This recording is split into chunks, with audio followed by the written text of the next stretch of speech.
Édition spéciale sur LCI, la France face aux flammes et ces images en direct d'LCI dans un hélicoptère qui suit l'A400M. Nous survolons la Gironde.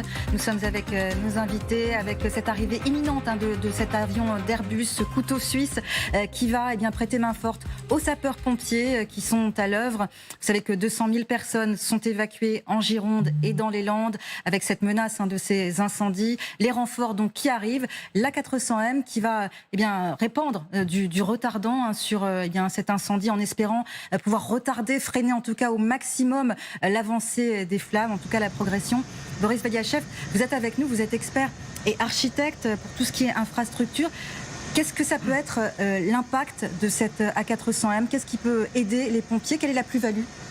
C'est certain que ça va être d'un apport certain puisque ça va permettre d'accroître en fait les moyens aériens sur cet incendie qui pour l'instant est très difficilement maîtrisable. Donc il est certain que ça va soulager le travail des pompiers. Maintenant, ça reste quand même un tout petit plus dans le combat que mènent actuellement les pompiers sur le terrain, de toute façon.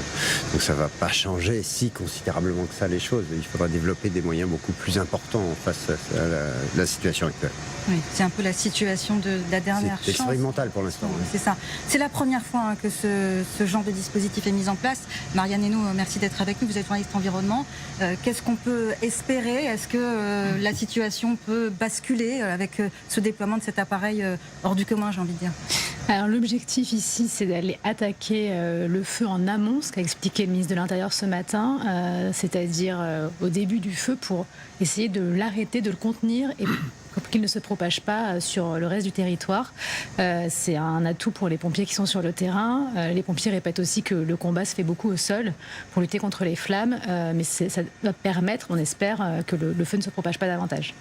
On voit ces images, on vit ça en direct sur LCI, minute par minute. Je vous le disais, cet hélicoptère qui survole la Gironde, qui suit cet A400M qu'on attend un peu comme le Messie sur le terrain pour les pompiers, qui va en tout cas forcément apporter un réconfort aux pompiers qui sont sur le terrain. Professeur Megarban, vous êtes avec nous, merci d'être avec nous merci de m'avoir cet invité. Après-midi.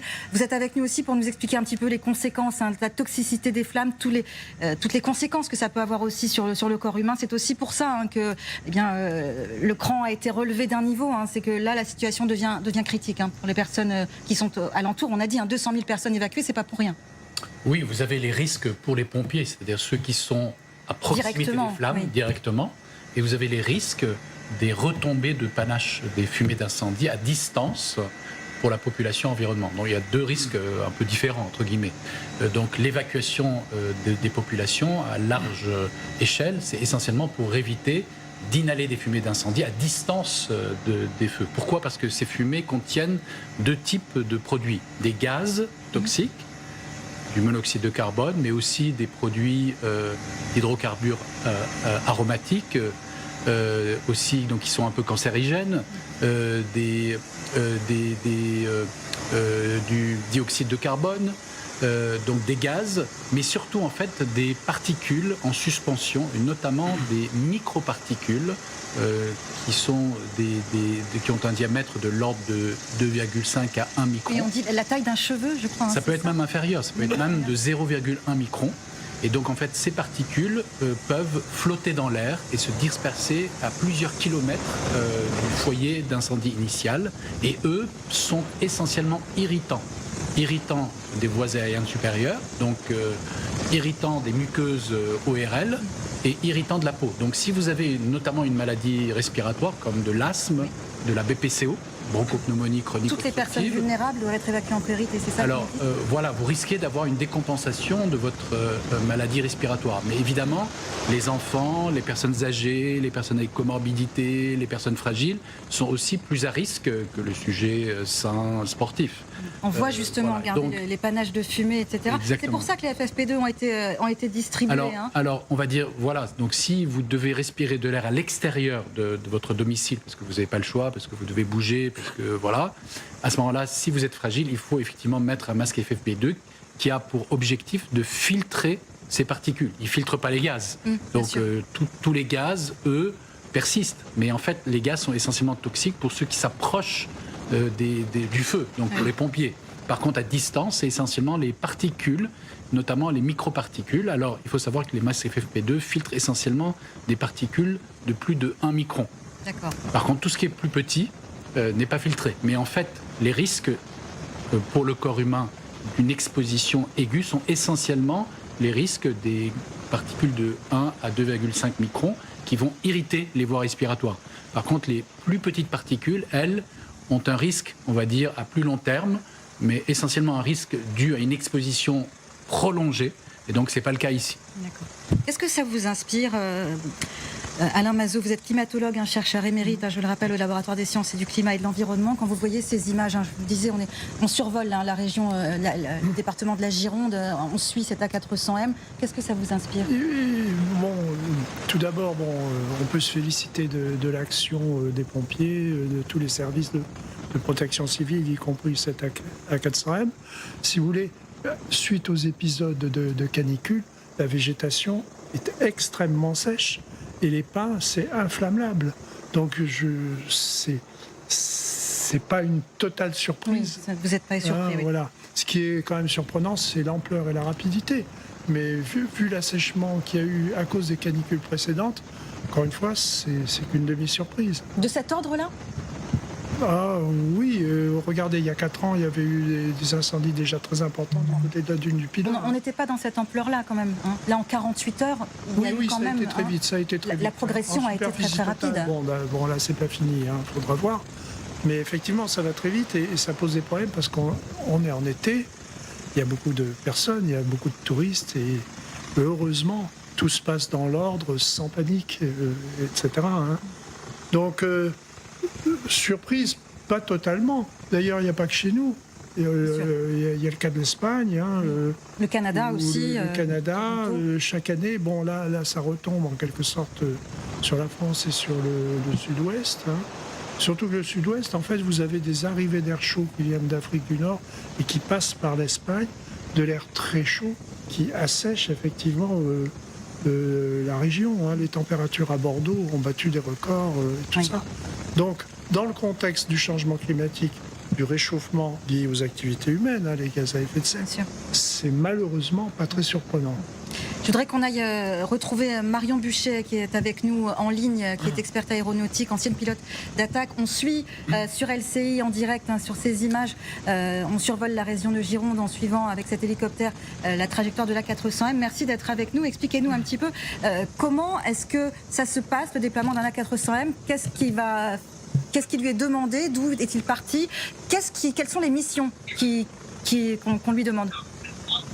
Alors, il faut savoir qu'on est dans une phase d'expérimentation puisque ce qui est en train de se dérouler là, dans des circonstances qui sont extrêmement exceptionnelles, n'a jamais été effectué auparavant. Les essais avec la 400M avaient commencé en novembre 2025, mais ils n'avaient jamais été employés en opération réelle. L'ampleur des événements qui se déroulent en Gironde a fait que les autorités ont décidé d'accélérer cette expérimentation. La 400M est également le déploiement avec un dispositif qui est accompagné par un dispositif extrêmement important de militaires sur le terrain. On a 1500 hommes déployés, on a un MRTT aussi qui est là en cas d'évacuation sanitaire. Pour revenir à la 400M, il est donc déployé. Oui, c'est un Airbus qui permet de faire soit du ravitaillement, soit aussi des évacuations sanitaires, donc qui a été déployé également dans le cadre des opérations en Gironde. Pour revenir à la 400M, donc il est déployé sur la base d'Istres. La phase d'expérimentation qui se déroule a pour objectif de valider l'emploi du kit qui a été développé par Airbus et qui permet de larguer 20 tonnes de retardant. Donc c'est pas de l'eau, mais qui va permettre, on l'espère, de retarder la progression du feu. Oui. On aperçoit justement au loin cet Airbus A400M. Expliquez-nous un petit peu plus en détail, justement, vous l'expliquiez tout à l'heure avec nous, Marion Buchet. Qui va piloter cet avion? C'est inédit en France. Et une autre question aussi, ce départ précipité, il y a eu... Expliquez-nous un petit peu, il y a eu un protocole qui a été précipité, mais on imagine bien que l'avion va voler quand même dans de bonnes conditions. Oui, comme je vous le disais, la phase d'expérimentation a commencé en novembre 2025. Donc, on n'est pas sur quelque chose qui est sorti du chapeau le mois dernier. Airbus et les équipes du centre d'expérimentation aérienne militaire de l'armée de l'air, ils travaillent depuis plusieurs mois.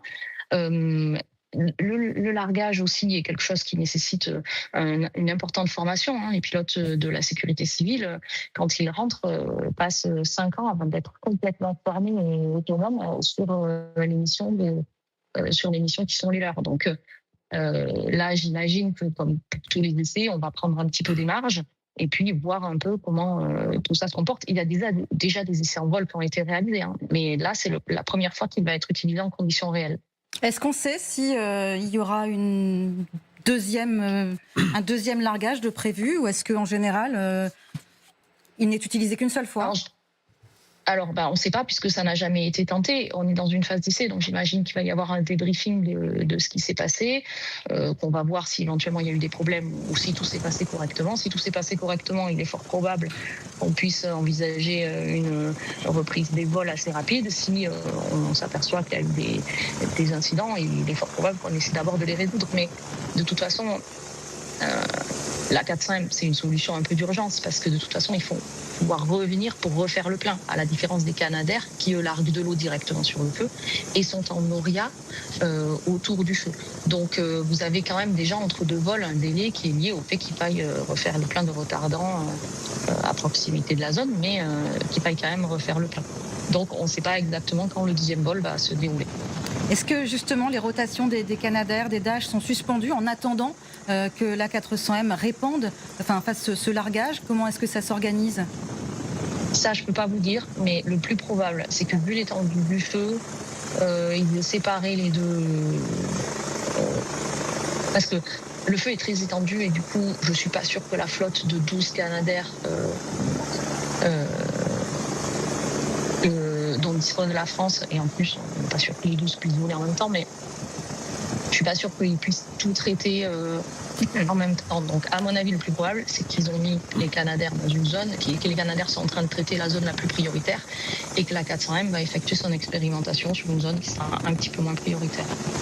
Marion Buchet, merci. Restez bien avec nous. Comment ça se passe, les personnes qui ont été évacuées ? Ça veut dire que la zone là qu'on voit sur ces images, il n'y a personne ? Ouais, toute la zone a été évacuée. Sur ces images, on voit surtout très bien l'étendue du feu. Hier, on parlait d'un front de 15 km. On voit très bien ici. Voilà. Et là, on se rend compte de ce que ça représente, 15 km de front de feu à gérer, et un feu qui progresse très vite. Sur la 400M, on sait que l'armée possède 25 appareils de ce type. Et l'idée, si ce test est concluant, c'est que c'est un kit qui est installé sur cet appareil et qui pourrait être déployé sur d'autres appareils si ça a fonctionné. Après, il y a des enjeux parce que c'est un avion qui est très lourd, qui doit voler très bas. Sur les images. Voilà. Pour larguer son retardant, il vole très bas, donc il y a des enjeux. C'est pour ça que les pilotes ont été formés à ce vol spécifique.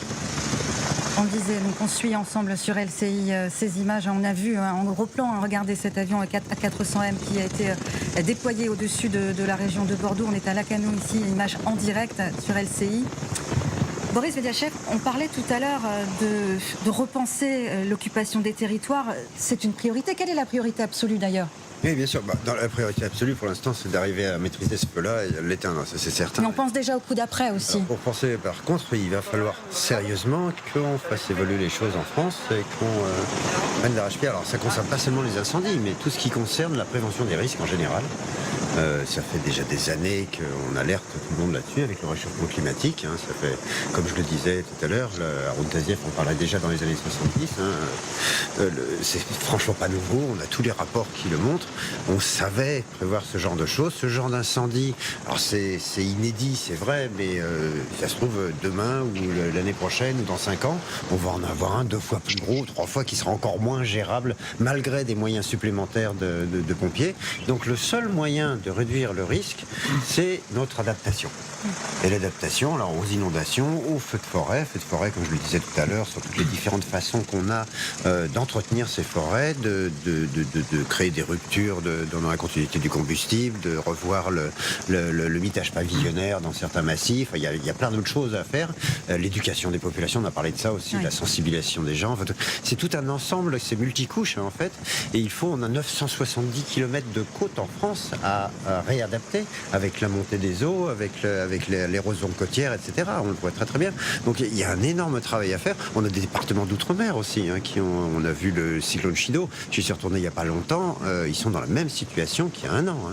Et donc on les a complètement oubliés. Plus personne n'en parle. C'est vrai qu'on a un sentiment d'impuissance face à l'ampleur de cette catastrophe. Mais il faut des politiques. Il faut une politique. Alors, on parlait du Portugal tout à l'heure, qui est un très bon exemple. Le bon élève de l'Europe. Ils ont considérablement depuis 2017, parce que le terrible incendie qui a été dramatique au Portugal, duquel ils ont tiré des leçons pour pouvoir améliorer justement leur résilience face au risque incendie, il date de 2017. C'est pas si vieux que ça, c'est moins de 10 ans. Ils ont considérablement réduit le risque incendie dans leur pays, alors que c'était l'un des pays les plus exposés à ça il y a encore. Alors justement, regardez, je voulais juste qu'on réagisse un peu à ces images. Ce que vous voyez là, cette végétation-là, justement, c'est une végétation qui est dangereuse, qui est inflammable. On évoquait ça tout à l'heure. Ouais, c'est ce qui fait la différence. On voit que par exemple dans le Var, le feu qui aussi depuis quelques jours ne mange pas autant d'hectares parce que le terrain est accidenté, la végétation est différente. Il y a des plantes qui sont beaucoup plus résilientes à ce type d'incendie. Dans cette forêt des Landes, on a une monoculture de pins, on a des grandes allées de pins alignées sans aucune autre plante ou arbre entre. C'est tout ce qu'il ne faut pas faire. C'est très inflammable surtout dans ces conditions de sécheresse, c'est très inflammable. Sans discontinuité, on voit tous ces pins maritimes en fait qui sont c'est un combustible parfait. Il n'y a pas de barrière. C'est un cocktail explosif. De ça, quoi. Avec la sécheresse, avec le vent, on a eu une forte période de pluie qui en plus, on a subi 3 canicules d'affilée après, ça a tout séché, avec en plus une végétation abondante grâce aux fortes pluies du printemps, ce qui fait qu'on avait cette année toutes les conditions réunies de façon à avoir ce genre de situation. Professeur Megarban, on parlait tout à l'heure justement de la pollution des particules fines dont vous parliez tout à l'heure. Ça va mettre du temps tout ça à retomber. Alors oui, effectivement, tout va dépendre après des conditions climatiques. Comment les gens vont venir chez eux? De l'importance. Alors en fait, on n'a pas d'expérience, je crois que c'est la première fois qu'on assiste à un incendie de forêt aussi important, aussi étendu. Donc on va attendre. Il y aura très clairement des prélèvements qui devront être faits, des prélèvements atmosphériques pour mesurer la densité des particules, la composition des gaz, pour effectivement donner les autorisations. Donc voilà, tout dépend à la fois de la météo, mais à la fois aussi des conditions actuelles du feu, c'est-à-dire quand est-ce qu'il va être maîtrisé, quelle en sera l'étendue, et jusqu'où ces fumées vont diffuser. Donc je crois que ça va être au jour le jour qu'on va pouvoir observer puis pouvoir prendre des décisions quant au retour éventuellement des déplacés. Ça, c'est un autre volet très important de la prévention, c'est tout ce qui est santé. Voilà. Ça, tous les services de santé hospitaliers. Et en fait, on ne parle que de la santé à court terme. Oui, en fait, il faut aussi savoir que tout ça aura des répercussions à plus long terme, puisqu'en fait, ces microparticules vont tomber dans l'eau des ruisseaux, dans les eaux souterraines, vont contaminer les cultures. Et donc, évidemment, il y a des risques, là aussi très mal évalués et très peu connus, mais ce n'est pas dénué de risques de santé pour la suite. Ouais, c'est une autre conséquence directe.